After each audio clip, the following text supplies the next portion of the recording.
Hi అండి, అందరికీ నమస్కారం. My name is Ram. Welcome to it's my report channel. మీకు ఈరోజు గాదే సాయికృష్ణ యొక్క మిస్సింగ్ విషయంలో చంద్రబాబు నాయుడు గారి ప్రభుత్వం ఎందుకు దిగొచ్చి ఆ తల్లిదండ్రులు ఓదార్చవలసి వచ్చింది, ఎందుకు సెటిల్మెంట్ చేయవలసి వచ్చింది, సెటిల్మెంట్ చేసిన తర్వాత ఆ తల్లిదండ్రులు ఎందుకు బయటకు వచ్చి విషయాన్ని పూర్తిగా చెప్పకుండా మాకు న్యాయం జరిగిపోయింది, ఆ న్యాయం ఏ విధంగా జరిగిందో చెప్పకుండా వెళ్ళిపోయారు మీడియా ముఖంగా. ఇందులో మీడియా పాత్ర ఎంత వైల్డ్గా ఉంది, అలాగే ప్రతిపక్షం దీని మీద ఎందుకు సీరియస్గా తీసుకుంది అనే విషయం పూర్తి వివరణ అయితే వచ్చేసిందండి. మన దగ్గరికి పూర్తిగా డేటా అయితే వచ్చేసింది. అందులో ముఖ్యంగా జడ శ్రవణ్ గారి మాటలు మాత్రమే మనం తీసుకుందాం, అలాగే కారుమూరి వెంకటరెడ్డి మాటలు తీసుకుందాం, అలాగే జర్నలిస్ట్ సాయి మాటలు తీసుకుందాం. ఎందుకు వీళ్ళ ముగ్గురు మాటలే తీసుకుందాం అనుకుంటున్నాం అండి. ఇది ఆన్ రికార్డ్ ఉంది కాబట్టి వాళ్ళ ముగ్గురు మాటలు బట్టి అసలు జరిగిన లోపల ఎటువంటి విషయం జరిగిందో దాన్ని క్లారిటీగా ఈ ముగ్గురు మీద పెట్టి చెప్తాం. ఇక్కడ ఫస్ట్ ఆఫ్ ఆల్ చెప్పాల్సింది ఏంటంటే గాదే సాయికృష్ణ అనే కుర్రోడు గురించి చెప్పాలి. ఇతను 23 ఏళ్ళ కుర్రోడు.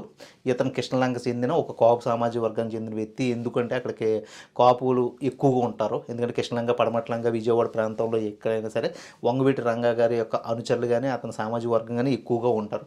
అందులో గెడ్డం వాళ్ళు, ఈ సలాదోళ్ళు, లేకపోతే ఈ గాదే వాళ్ళు, ఓకే, ఇలా బోయే వాళ్ళు, ఇలా చాలా పేర్లు ఉన్నాయి.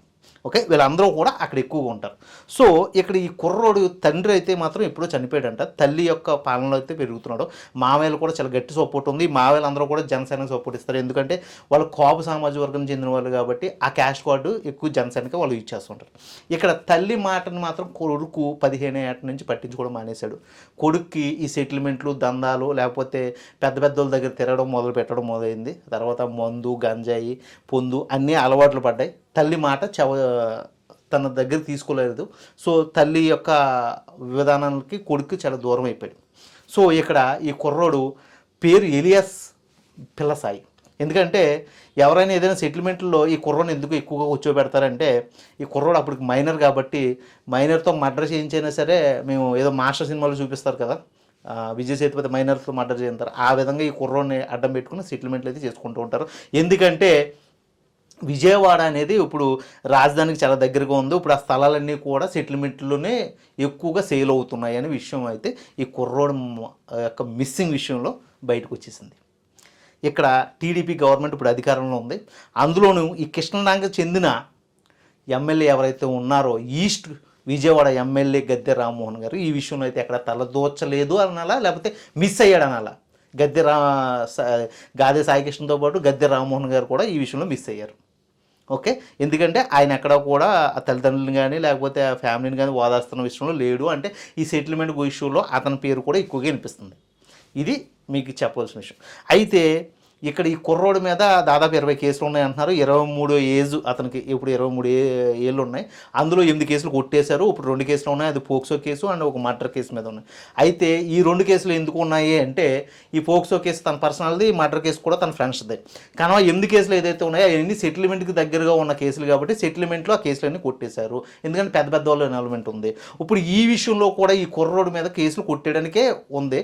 బట్ ఏంటంటే ఈ విషయం మీద పోలీస్ డిపార్ట్మెంట్ కొన్నాళ్ళు ఈ కుర్రోడు కనిపించకుండా ఉండాలి అంటే మార్కాపురంలో పెట్టారు. ఆ మార్కాపురంలో జాబ్ చేస్తున్నాడా లేకపోతే వేరే ఇంట్లో అద్దుకుంటున్నాడా అనేది ఇంకా పూర్తి విచారణ అయితే రాలేదు. బట్ ఆ కుర్రోడు అయితే మాత్రం సీక్రెట్గా విజయవాడ వచ్చి వెళ్తూ ఉంటున్నాడు.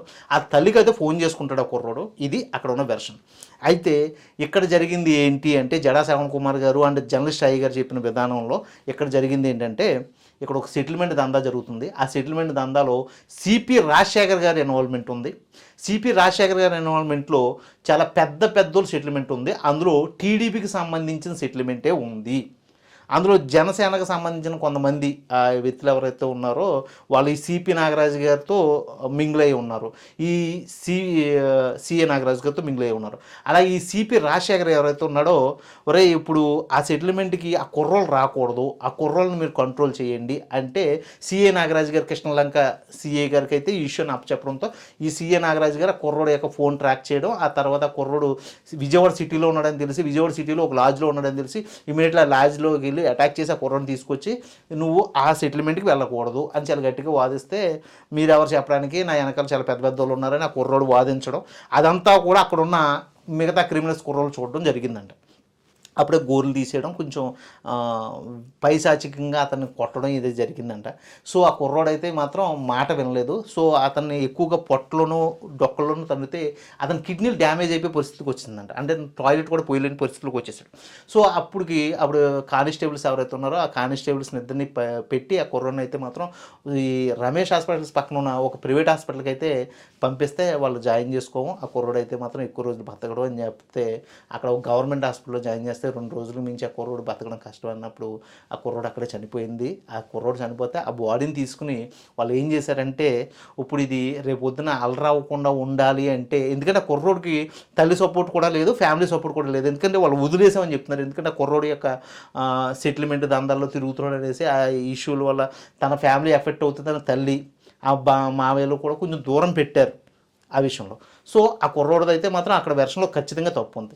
ఆ తప్పును పక్కన పెట్టేస్తే ఆ కుర్రోని అయితే మాత్రం ఆ రోజు ఏం చేశారంటే, కృష్ణలంక ఏరియాకి సంబంధం లేని ఇంకో ప్లేస్కి తీసుకెళ్ళి ఓ మున్సిపాలిటీలో పడేసి అక్కడ మున్సిపాలిటీ చెత్త ఎరుకునే వాళ్ళు 2 రోజుల తర్వాత ఆ శవాన్ని చూసినట్టు, ఆ శవం చూసి వీళ్ళకే ఫోన్ చేస్తే వీళ్ళు వెళ్ళి ఆ శవాన్ని అనాథ శవంగా గుర్తించి దాన్ని దహనం చేసి అదే ఎలక్ట్రికల్ దాంట్లో పెట్టి దహనం చేసి ఆ బూడిదని చల్లేసి వచ్చేసారు. ఇలాగా అయితే కంప్లైంట్ రాసుకున్నారంట. అయితే ఈ 2 రోజుల్లో వీళ్ళ టెన్షన్ తీసుకుంది ఏంటంటే, ఆ కుర్రోడ్ నుంచి ఎటువంటి ఫోన్ కాల్స్ అయినా సరే వాళ్ళ అమ్మగారికి వెళ్ళినాయేమో అనేసి వాళ్ళ అమ్మగారిని అది కృష్ణలంక పోలీస్ స్టేషన్ పిలిపించి సిఏ నాగరాజు గారు కొంచెం బూతులు తిడుతూ ఆవిడ ఫోన్ అయితే లాక్కుని, నీ కొడుకు ఇక రాడు పోయాడు అనుకో, చాలా ఓవర్ యాక్టింగ్ చేస్తున్నాడు అనేసి కొంచెం గట్టిగా చెప్పడం జరిగిందంట. సో వాళ్ళ అమ్మగారు అయితే మాత్రం ఫోన్ ఇచ్చేసిన తర్వాత నా కొడుకునే ఇవ్వండి అంటే ఇవ్వమని గెంటేస్తే వాళ్ళ అమ్మగారు వెళ్ళిపోయిన తర్వాత 2 రోజుల తర్వాత ఈ ఇష్యూ మీద కేసు రాసేసుకుని అబ్బాయి చనిపోయాడని రాసేసుకున్న తర్వాత ఈ విషయం ఆ లోపల ఉన్న క్రిమినల్స్తోనో లేకపోతే వేరే వ్యక్తులతో ఆ తల్లి తెలిసి అప్పుడు ఆ మే 10 నుంచి ఆ తల్లి వెళ్ళి అడుగుతుందంట, బాబు మే 3 చంపేశారా మే 5 చంపేశారా మాకు తెలియదు, కనీసం చచ్చిపోతే శవాన్ని ఇచ్చేయండి, లేకపోతే బూర్తి చేశారని చెప్తున్నారు. ఆ బూర్తి చేసిన ఫోటో అయినామంటే మా హిందూ ధర్మం ప్రకారం మేము ఏదైనా చేసుకుంటామంటే దానికి కూడా ససేమేరా అనడంతో ఆవిడ ఏంటంటే మే 10 నుంచి పోరాడుతుంటే ఏ శాటిలైట్ మీడియా దీని మీద కథనం రాలేదు. ఎందుకంటే చాలా శాటిలైట్ మీడియాలు టీడీపీకి అనుగుణంగా ఉన్నాయి కాబట్టి, ఈ పోలీస్ డిపార్ట్మెంట్ని టీడీపీ వాడుకుంటుంది కాబట్టి రాయలేదని జడా శ్రవణ్ గారు ఈ స్టోరీ అంతా చెప్పుకుంటూ వచ్చాడు.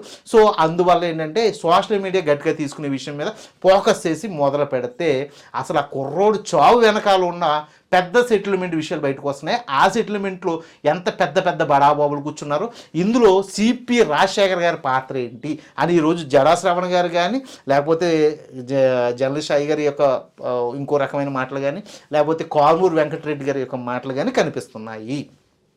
ఇది ఆ కుర్రోడి యొక్క మిస్సింగ్ డెత్ కేసు. దీని మీద జూన్ 29ని ఏ విధమైన రిపోర్ట్ సబ్మిట్ చేస్తున్నారు? ఇలా అనాథ సేవ అనేసి ఆ కుర్రోడు మాకు దొరికాడని సబ్మిట్ చేస్తున్నారా?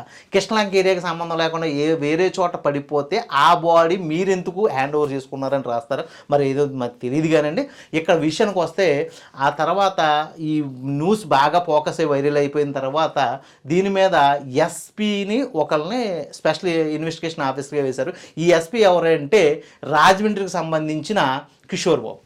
ఓకే, ఇతన్ని ఈ కేసులో వేస్తే ఈ కేసులో ఇతను ఏం చేశాడు, సిపి రాజశేఖర్ గారిని కలిసి వచ్చాడు ఏమేమి దర్యాప్తులు చేయాలని అని. అంటే ఇది ఎంతవరకు పారదర్శకంగా జరుగుతుందని కారుమూరు వెంకటరెడ్డి గారు తన వీడియోలో చెప్పాడు. అంటే ఏంటంటే సిపి రాజశేఖర్ గారికి ఈ విషయంలో పూర్తిగా ఇన్వాల్వ్మెంట్ ఉంది. అతను చెప్తేనే సిఏ నాగరాజు అతను తీసుకెళ్ళి కొట్టి చంపేశాడు.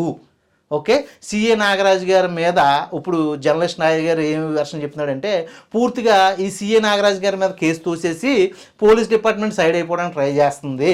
అంటే ఇక్కడ ఒక వెర్షన్ జరిగిపోయింది అనేసి మీడియా మొత్తానికి తెలుసు, కానీ మీడియా మొత్తం కూడా ఇది పూర్తిగా రాయడానికి ఒప్పుకోవట్లేదు. ఎందుకు అంటే ఇది ఒక సెటిల్మెంట్ కేసు కాబట్టి, ఆ కుర్రోడు తప్పు చేసి ఉంటాడు కాబట్టి ఇదంతా కూడా ఆ కుర్రోడు మీద లేకపోతే సిఏ నాగరాజు గారు 4 రోజులు సస్పెండ్ మీద వేసేద్దామనేసి అనుకుంటే, ఇందులో ఈ కుర్రోడు తల్లిని కానీ ఆ మామయ్యని కానీ సంప్రదించడానికి జనసేన నాయకుడు ఒకడు వచ్చి అతను కూడా మన కోపోడే, సిఏ నాగరాజు కూడా మన కోపోడే, అతను 50 లక్షలు ఇస్తా అంటున్నాడు, రేపు పొద్దున అతను డిఎస్పీ అయ్యే పొజిషను, ఈ సెటిల్మెంట్కి మీరు ఒప్పుకోండి అని చెప్పి సెటిల్మెంట్ చేయడానికి ట్రై చేశాడంటే ఇది ఇంకంతకన్నా నీచమైన విషయం అనేసి వాళ్ళ ఫ్యామిలీ మెంబర్స్ చెప్తున్నారు. సో ఈ కుర్రోడు చావు వెనకాల ఉన్నది గవర్నమెంట్ యొక్క సెటిల్మెంట్, అంటే ల్యాండ్ సెటిల్మెంట్స్.